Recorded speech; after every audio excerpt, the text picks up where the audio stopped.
Sentencing deliberations continue in the Reagan Tokes murder case. Undergraduate student government welcomes next administration. And spring football kicks off. That's all right here on Lantern News Now.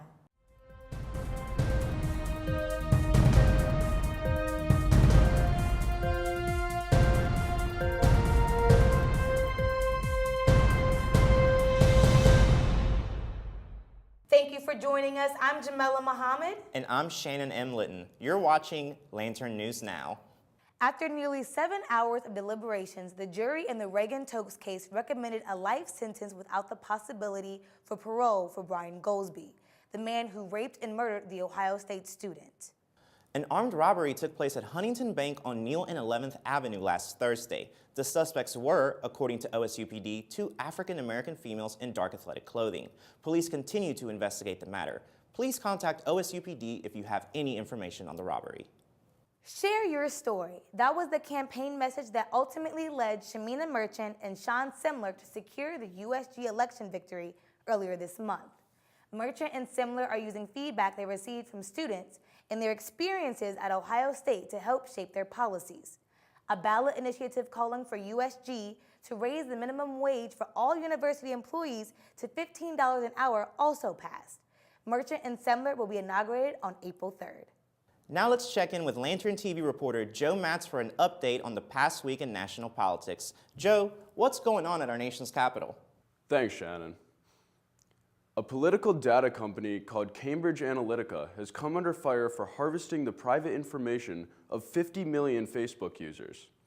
It was co-founded by Steve Bannon and Republican donor Robert Mercer and was hired by the Trump campaign. The company created what are called psychographic profiles that were used to target political advertising and manipulate voters. Cambridge Analytica has since fired its chief executive, Alexander Nix, for comments he made about the ways the company could sway elections. Facebook is also facing accusations that it mishandled the private information of its users and knew about the misuse of political data. Lawmakers from both the US and Britain have called for explanations from top Facebook executives. However, according to Facebook, the only violation is that Cambridge Analytica told users that the information they were harvesting was for academic purposes. In the midst of all this controversy, Facebook is also facing internal problems. Their chief information security officer, Alex Stamos, said he will leave Facebook in August. Meanwhile, there's been 2 high-profile firings in Washington.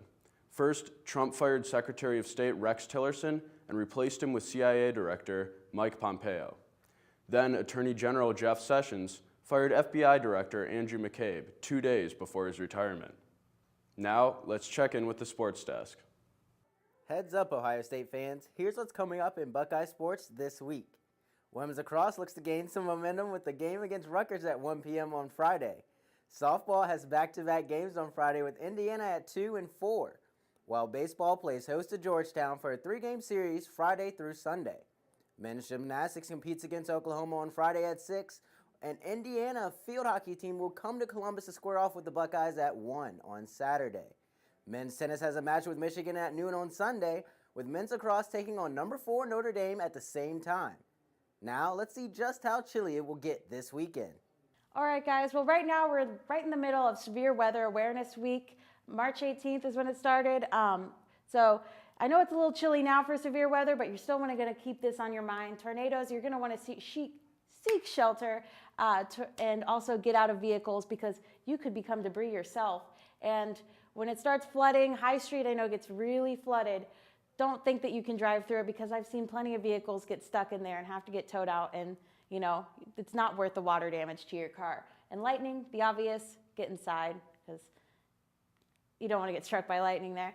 Today, high of 42, low of 24, pretty sunny. Our average is about 51, so we're kind of below average, unfortunately, and it's just going to be cool for the rest of the weekend as well. But tonight, it's going to have a low of 24, but clear skies, so at least there's no snow as we do our Thursday night. Now, Friday, start off the day at 24.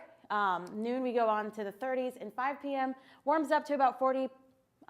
Pretty sunny all for the rest of the day. And take a look at the week ahead.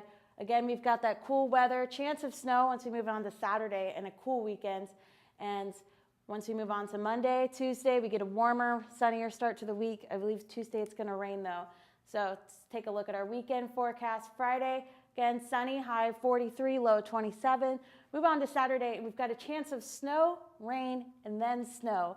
So as it warms up throughout the day and then, cools down once it gets into the evening, it starts to, snow will turn into rain, and then the rain will turn into snow. Since the high is 38, low of 25.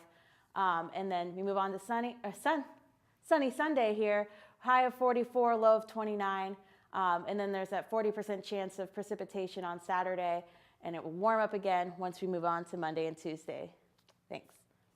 That's all we have for you this week on Lantern News Now. Be sure to like us on Facebook and follow us on Instagram and Twitter. Also check out the Lantern on Snapchat. Thanks for watching and be sure to subscribe. See you next time.